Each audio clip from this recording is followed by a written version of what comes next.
Chers frères et sœurs en islam, Assalamu alaikum wa rahmatullahi ta'ala wa barakatuh. Notre thème de cette semaine va porter sur halte à l'ethnicisme ou au communautarisme.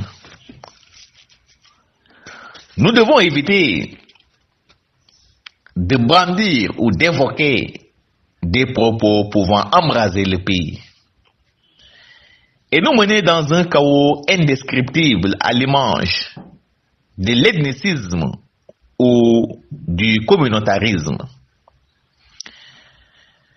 Et depuis un certain temps, on note de plus en plus à travers nos discours, surtout venant de certains responsables politiques, des considérations ethnicistes. Ce qui est extrêmement dangereux dans une république. Le Sénégal, il faut le dire, est un pays de paix, un pays où le cousinage a toujours existé et qui est, il faut le dire, un véritable facteur de stabilité, que nous devons sauvegarder et préserver de toutes nos forces. Donc nous devons éviter de s'attaquer ou d'émettre des propos déplacés à l'endroit de la culture de l'autrui, de son ethnie, de sa religion, de sa confrérie, qui sont des considérations extrêmement sensibles qui peuvent compromettre la cohésion nationale. Rappelez-vous, le génocide rwandais est là, fraîchement dans nos mémoires. Un génocide qui opposait deux communautés ou deux ethnies, les Tutsis et les Hutus. Un génocide qui a fait plus de 800 000 victimes et la cause n'était rien d'autre que l'ethnicisme ou le communautarisme. Chers frères et sœurs en islam, il faut savoir raison garder. Il n'y a aucune ethnie, aucune culture supérieure à l'autre. Nous sommes tous égaux devant notre Seigneur Allah subhanahu wa ta'ala. Allah nous dit, Ya ayyuhan nas, inna khalaqnakum min dhakarin wa untha, wa ja'alnakum shu'uban wa qabaila lita'arafu, inna akramakum indallahi atqakum. Ô les hommes, nous vous avons créé d'un mâle et d'une femelle, et nous avons fait de vous des nations et des tribus, pour que vous vous entreconnaissiez. Vous vous entreconnaissiez, c'est important. Et sachez que le plus noble d'entre vous auprès d'Allah subhanahu wa ta'ala est le plus pire. Donc en islam, le baromètre de la noblesse ne se mesure pas ni à la richesse, ni à la situation sociale de la personne, ni à son statut ou rang social, mais plutôt sur la piété ferme en Allah subhanahu wa ta'ala. Et c'est pour cette raison que le prophète Muhammad alayhi salam condamne fermement le fait qu'une personne se glorifie, n'est-ce pas, de son ethnie, de sa culture et d'autres. Cela est une attitude, si vous voulez, purement païenne. Et tout peuple ou des gens se glorifient ou sous-estiment, n'est-ce pas, des ethnies, des cultures ou des communautés, ce peuple-là n'est point un peuple de croyants. Le fait de se glorifier par rapport à l'appartenance ethnique, cela est aux antipodes, si vous voulez, des principes de l'islam. Donc nous devons éviter, chers frères et sœurs en islam, de brandir des propos ethnicistes dans notre pays, afin de préserver la cohésion nationale. Les ethnies, les cultures, les confréries, les religions ont toujours cohabité dans notre pays. avec une très belle cohabitation, une cohabitation exemplaire et sans faille, ce qui est un atout de taille par rapport à certains pays de la sous-région. Donc, chers frères et sœurs en islam, évitons de grâce de brandir, n'est-ce pas, ou d'évoquer des propos pouvant embraser le pays à l'image de l'ethnicisme ou du communautarisme. Nous voilà au terme de notre appel. Merci et à la prochaine.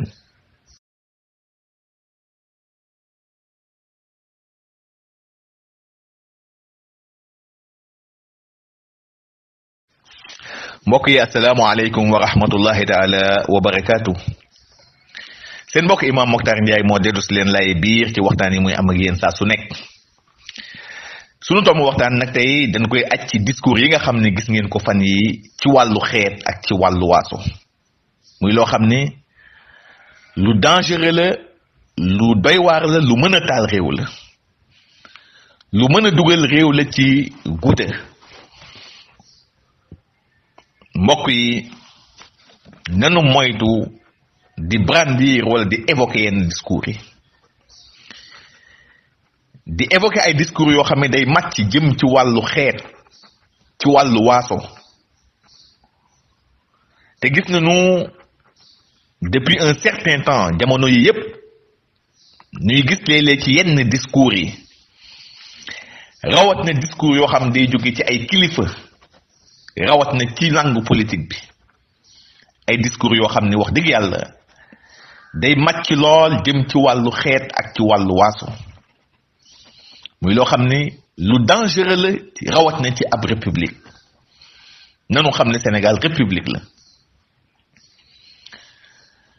mbokk ju li amul lu gën a dangereux di yëkkati wàllu xeet ak wàllu waaso ci ab réew. réew yu bari ci Afrique tey takk nanu te dara taxul mu takk lu dul lu mel nii. wàllu waaso, wàllu xeet, wàllu diine. Sénégal nag réewu jàmm la. réew la moo xam ne yàlla dimbali nanu ba nga xam ne dañu judd ñu ñëpp fekk fi li nga xam ne moom la ñuy wax cousinage. cousinage boobu di exister te mooy tooñante, kalante ci diggante xeet, ci diggante ay sant, ci diggante ay communauté. te cousinage boobu nag war nañ ko sàmm bu baax ndax facteur de stabilité la. loolu moo nu indil dal ci sunu réew boo koy comparé ak réewu Afrique yu bari. kon kalante googu, kafante googu am ci diggante xeet yi fii ci réew mi, ci diggante ethnie yi, nan ko sàmm bu baax te ak sunu fukki loxo. mbokk yi nanuy moytu ci sunuy discours, ci sunuy wax, ci sunuy kaddu di attaquer wala di yëkkati ay kaddu yu doy waar di ko jëmale ci xeeti jàmbur, wala ci culture jàmbur, wala ci waaso jàmbur, wala ci diine jàmbur, wala ci tarixa jàmbur. loolu lu graaw la, ay considération la yoo xam ne yu sensible, yu mën a taal réew, yu mën a compromettre, xajamal li nga xam ne mooy cohésion nationale bi. bu leen fàtte am na benn réew fii ci Afrique goo xam ne la fa ñàkk seen bakkan ci doomu aadama kenn xamul lu mu toll, te lenn waralu ko woon dul wàllu xeet ak wàllu waaso. fee ci Rwanda muy Tutsi yi ak Hutu yi. loolu defe naa ni kenn fàttewu ko, te la ko waral du lenn lu dul wàllu xeet ak wàllu waaso. ba mbokk yi nanu moytu def attention ci lu nu mel, te nanu xam ne amul benn xeet boo xam ne tey moo sut wala supérieur beneen xeet. amul benn culture bu gën beneen culture. ñu ñëpp noo bokk yam ci sunu borom subhanahu wa taala. yàlla nee na yaa ayuha nnaas inna xalaqnaakum min dakarin wa untha wa jaalnaakum shu'uban wa qabaila li ta'aarafu inna akramakum inda allahi atqaakum. mu ne yéen nit ñi, man maa leen bind, man yàlla def leen ay góor ak i jigéen, def leen ngeen di ay xeet yu wuute, ay peuple, ay tribu yu wuute. pour lan? pour benn cause, li ta'aarafu, pour ngeen mën a xamante nekk benn, xamante di jëflante ju rafet, xamante di sëyante seen biir, ay góor ak jigéen xamante pour mën a jàmmoo ci kaw suuf kon loolu moo tax yàlla bind kon lii leer na dama leen bind def leen ay góor ak jigéen def leen ay xeet yu wuute ay ethnie yu wuute ay tribu yu wuute pour ngeen xamante jàmmoo ci kaw suuf nekk benn kenn bañ ci xeeb sa moroom kenn bañ ci tuutal sa moroom kenn bañ ci suufeel sa moroom kenn bañ ci sous-estimer sa moroom waaye ma xamal leen ne inna akramakum inda allahi atqakum bu fekkoon noo ngi natt gënalante seen diggante boobaa noo ngi koy natte ci ragal yàlla rek te la gën ragal yàlla kooku moo la gën nga gis ni kon ci islam baromètre noblesse pour ki la gën islam nattu ko ci am de du ki la ëpp alal moo la gën du ki la ëpp situation sociale moo la gën du ki la ëpp statut wala rang social moo la gën de waaye noo ngi koy nattee ci ki la ëpp ragal yàlla kooku moo la jàpp ni moo la gën kon bu ngënee lente doon am gën a lente bu doon am ci l'islam noo ngi koy natt ci ki la ëpp ragal yàlla yonent bi sallallahu alayhi wa sallam condamné na fermement ñaawlu lool nit ki di fëgg dënnam ci lan ci di wax man maa gën xeet diw wala maa gën culture diw yooyu di ay mbir yoo xam ne mbiru ceddo la mbir la yoo xam ne wax dëgg yàlla islam daf ko condamné lool moo tax bépp peuple boo gis bépp xeet woo gis ay nit di fa fëgg seen dënn naan seen xeet wala seen culture moo gën culture ña ca des wala di sous-estimer di suufeel ay culture wala ay communauté nee na xeet woowu de duñu ay jullit duñu ay ñu gëm yàlla nit ki di fëgg dënnam ci naan maa gën xeet wala maa gën culture loolu dafa safaanoo ak principe bu islam yi ba tax na mbokk yi nanu jàpp ne sunu diine gi li l'islam de diine la goo xam ne beddiwul kenn ñëpp a yem ci kanamu sunu borom subhanahu wa taala preuve baa ngi nii ñu ñëpp ñooy ñëwandoo ci àdduna nuy duñu indi dara bu nuy dem tamit dañuy dem nuy nu laxas nu benn perkal ran nuy yóbboo kon ana ngën a lente nanu jàpp ne ñu ñëpp a yem ci sunu kanamu borom bu ngën a lente doon am mi ngi am ci lenn ci ragal yàlla waaye maa gën diw di fëgg dënn yooyu jikko ceddo la baaxul kon bépp discours boo xamante ne dafa màcc jëm ci wàllu ethnicisme wàllu xeet wàllu waaso mbokk yi nañ ko tekki suuf taal na réew yu bëri bëri yàq na réew yu bëri ci Afrique Sénégal nag war nañu sant yàlla ba nga xam ne fii dañuy citer en exemple ci wàllu cohabitation ci diggante xeet yi cohabitation ci diggante làkk yi cohabitation ci diggante culture yi cohabitation ci diggante confrérie yi cohabitation ba ci diggante diine yi sax cohabitation bi nekk ci Sénégal cohabitation la boo xam ne exemplaire rafet lool kon loolu mbokk yi buñ ko yàq atu la boo xam ne Sénégal am na ko beneen réew amu ko ci sous région bi rawat na ci Afrique sax kon nag bu nu xajal seytaane sunu biir di fi yëkkati ay discours fitna discours yoo xam ne day ñëw di def apologie xeet wala culture mbokk yi nanu bàyyi lu nu mel